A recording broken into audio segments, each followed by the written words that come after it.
The best team in the world just got held by a team that shouldn't even be in the same stadium. Spain, ranked second on earth, stopped cold by a side ranked outside the top 60. No upset, no miracle goal, just 90 minutes of nothing. And the wild part? This wasn't an accident. This was a trap. A trap that shows up at every single World Cup, against every single favorite. And somehow, we never see it coming. Here's the psychology behind it, and why Spain just walked straight into it. Start here. Two teams step onto the pitch. They look like they're playing the same sport. They're not. The favorite is trying to win. The underdog is trying to survive. Winning and surviving are not the same job.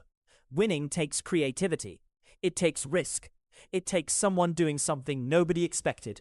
Surviving just takes discipline. Stand here. Don't move. Don't panic. That's it. And here's the part that should scare every big team in this tournament. Surviving is just easier than winning. It always has been. This sounds simple. It isn't. Because surviving for 90 minutes against the best passers on the planet is brutal. One mental lapse and it's over. But here's the trade-off that makes it worth it for the underdog. They only need one mistake from Spain. Spain needs 100 perfect decisions in a row. Guess which side that math favors. Now here's where it gets interesting. Pressure doesn't sit on a team with less to lose. It sits on the team everyone expects to win. Spain walks into that stadium already carrying expectation. Their fans expect it. Their federation expects it. Honestly, Spain expects it from themselves. So, when the first half ends scoreless, that pressure doesn't go away. It compounds. And pressure does something specific to decision-making. It shrinks your patience. The passing gets quicker. The shots get worse.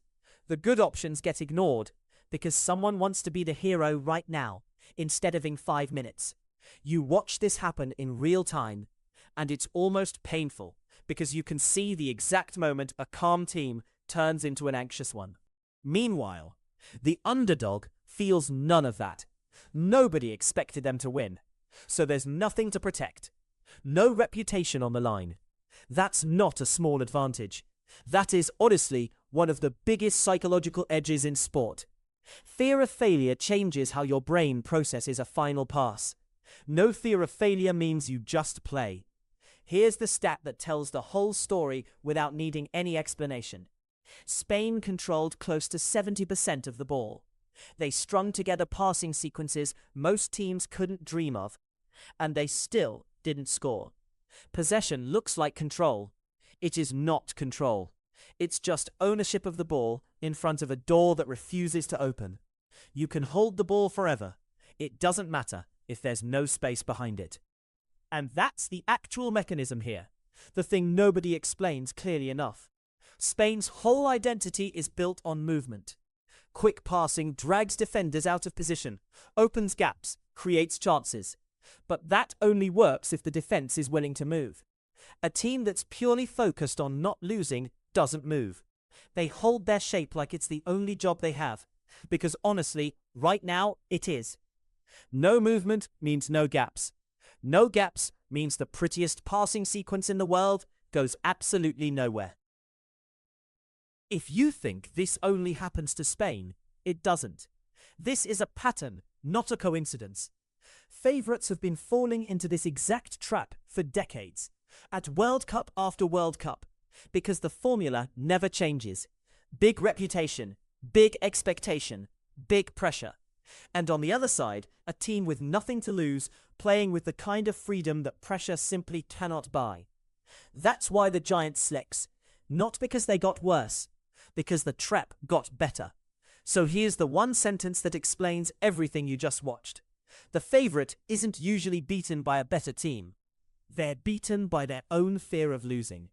Which leaves one real question for the rest of this tournament. Now that everyone has seen Spain freeze under that pressure once, what happens when the next underdog lines up across from them, knowing exactly how to pull it off again? If you want more breakdowns like this one, subscribe. There's plenty more where that came from.